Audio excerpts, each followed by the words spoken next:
Hey y'all, Mama Weed here.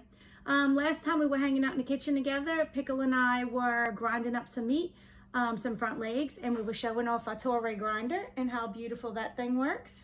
Fan of white. And we promised to come back and show you guys how we break down a front leg. Now, because we lost, Loic lost his outside refrigerators for Hurricane Ida, I aged this back leg on a rack in a refrigerator. First time ever doing that. It looks delicious. It's going to be delicious. We're eating the steaks tonight. I'm going to try to rig up a camera up here somehow so you guys can see how we break this down. So you're not going to see me. You're going to hear my St. Bernard Yat voice. And sorry about that, but maybe you'll get a better view on how we break this down. So we'll be right back. All right, y'all. The first thing I do is I put my roast on a chopping board, and I put the chopping board on a towel, or I heard the little kitchen liners work great. I never tried them yet, but to each their own. Just make sure it don't keep, moving around. The second thing I do is I cut all the fat, as much fat as I can get off of here. I cut off the roast. So don't do like I did and take some meat, try to get as little meat as possible. But the big, thick, nasty fat I cut off. Okay, so how I start is I put this hip bone down. And then you can almost stick your fingers in here. You'll hear it coming apart and getting the roast out. You look for where the silver skin lining is and kind of attaches the meat together. Can you see that in there? You can see that. Okay, so I just go in and I get this, which is your sirloin, your football roast. I just pull it apart from this bottom round right here until I can expose the bone. And once I expose the bone, I just start cutting it around that bone. See? That's it. You just cut it around your bone, and then you cut this about a knuckle. And you just keep going around your bone. You'll see where your tendons go. You'll be able to pull that, almost pull it out of there. It's attached to the bone right there. And you can pull it from the back. You can hear it. Hear it ripping? There you go. And you'll see that football roast come out beautiful. So I'm just going to cut around, and this is where I said it flips. Make sure you cut by that knuckle there, and just follow your bone. And it'll come apart.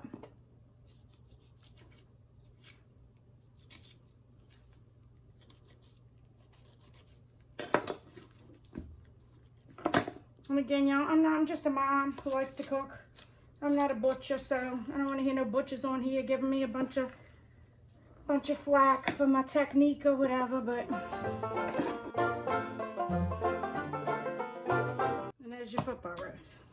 Okay, I left him and put some paper up here so I can say it. There's your sirloin or your football roast.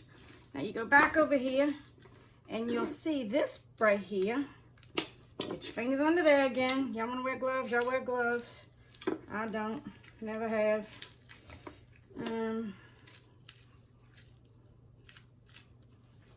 You just work your knife up under here. And this is going to be your bottom round. You can see this piece just literally, y'all. I wish I could show y'all up in there closer. I'm looking up at the camera while I'm doing this, trying to see what y'all can see. Let me turn this sideways. And you see up in there? You can literally just almost pull it apart if you stick your fingers in it enough. Just follow that silver skin. Just follow that around all the way to the back here. And you just work it.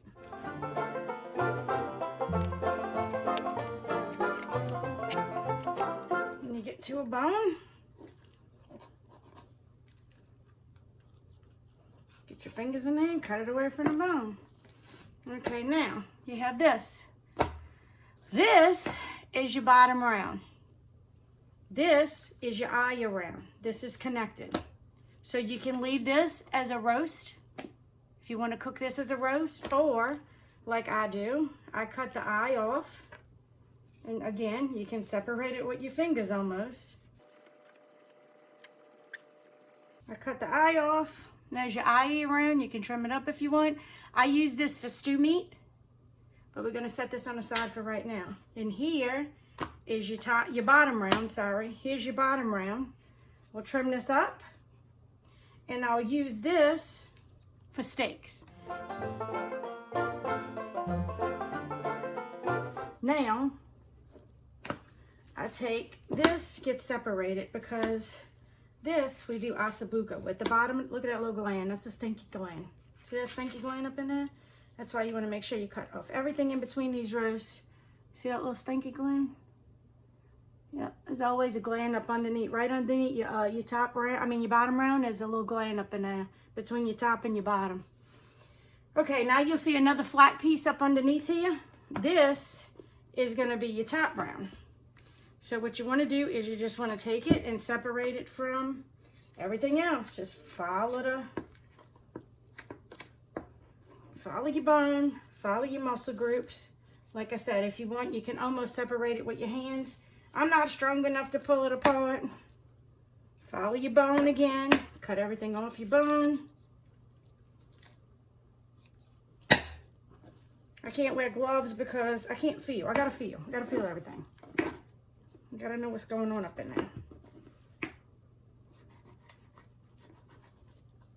Okay, now look, here's your hip bone. So you want to make sure you cut all of that.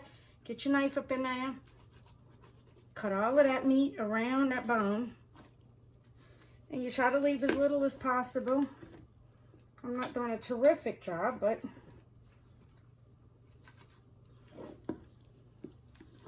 turn it.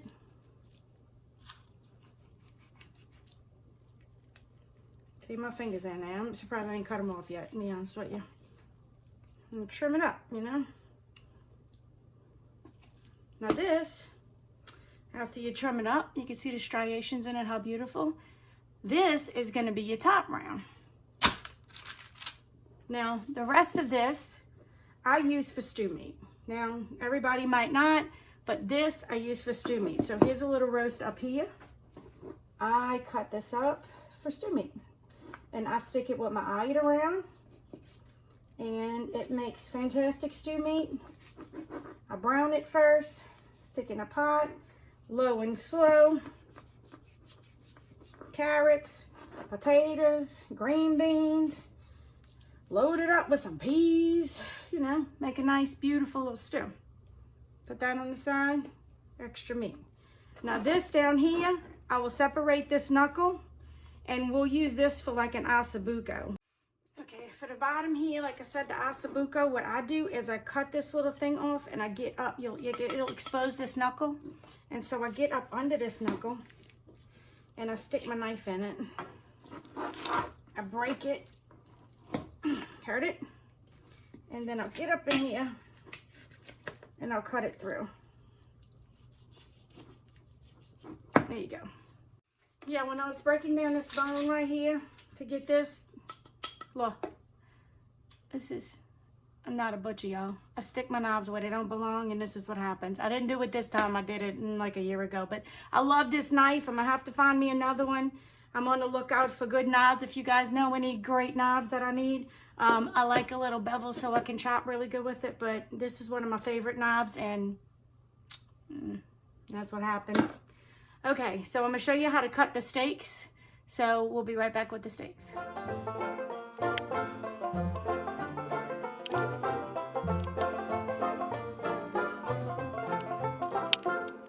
All right, y'all, so this is my bottom round. This makes the best steaks. And if you can see the grain, how the grain runs, the grain's running this way. So what you want to do always when you cut meat, chicken breast, anything, you want to cut against it. You want it to be able to pull, okay? So what I do is I cut this little first piece off, and I use this for stew meat, or usually when I'm cutting meat up, I'll put that in a pan and eat it while I'm cutting meat up. Yeah, okay. So you can trim if you want nice and pretty steaks, you can trim it. Okay, so there's two ways to do it. One way, you got cut against the grain no matter what. So how thick do you want them? That's how you do it, okay? So we're gonna cut one steak off here, nice and thick. And this makes a beautiful steak. So you see how it pulls? That makes for a very, very, very tender steak. Okay, now that's one way to do it. The other way to do it is go almost all the way through. This is called a butterfly. Not all the way, but almost all the way. And then you cut the next one all the way. And when you open it up, all the way, you have a butterfly steak, which makes for bigger steaks. Two of these equal one of those, you know what I'm saying? So I'm gonna finish cutting these, and then I'll show you what we do next.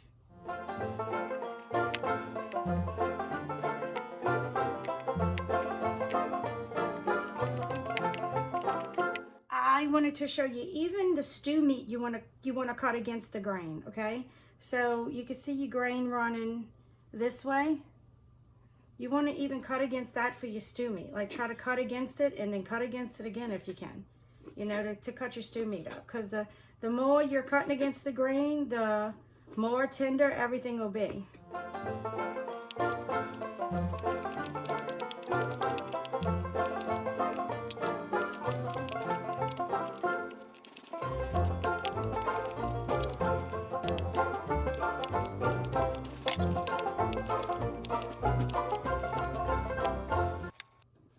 Now we have the other round. I'll trim that one up really good. And I also cut this one in the steaks.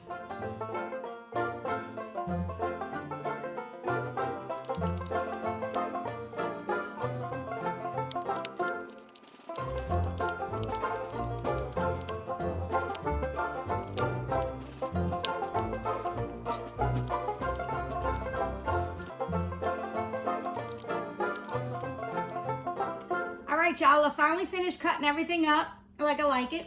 And I'm going to show you guys what we got out this hind quarter. So I got the bone here, the hind quarter bone, holding anything left on there. Did a good job. And then we got the waste pile. I cut all the meat off this waste pile and I stuck it in a pile of grind. So we'll have some extra burger meat or tamale meat or deer chili. Who don't love another bowl of deer chili, right? And then right here we have a big old pile of stew meat. This stew meat's probably going to make us 2 to 3 meals. I put carrots, potatoes, green beans, peas, all of that in like a big old Irish stew, you know. Then we have the shank. The shank we're going to cut into pieces, rounds with the bandsaw, and we're going to make like an ossobuco out of this. So this gets braised and then till it's tender, and this will get cooked down probably in a gravy. We're still talking about that. And then this is your sirloin or your football roast. Remember, this has the silver skin running through it, so this is a low and slow roast. If you put it in a crock pot, I promise you it'll fall apart. And then we have the deer steaks. These are beautiful deer steaks that we cut. I butterflied these. So I got 10 out of this hind quarter, but if you want to keep small New York strips, you can probably get 20 out of hind quarter this size. So there you have it. There's how I break down a hind quarter for our family. Now, I'm probably going to get comments from some butchers saying, oh, Lord, that girl don't know what she's talking about. I'm going to tell you right now, I don't know what I'm talking about. This is how we do it because this is how we eat it. We don't eat many roasts, so I keep one out the back, the hind quarter. If y'all eat more roast, then save your top and bottom round for roast. It's that simple. I cut mine into steaks because we'll eat more steaks than we eat roast. But this is how we do it for our family. YouTube, Google, figure out what's best for your family and do it that way. I want to thank you guys for watching me do this crazy stuff in my kitchen, and you guys go follow us on Facebook at Wheats Game Calls, and we setting up a YouTube channel too, and we're going to put some of these recipes and some of the cooking, and we tan hides, we do all kind of stuff. So y'all go check us out on YouTube at Wheats Game Calls too, and don't forget, follow the grain.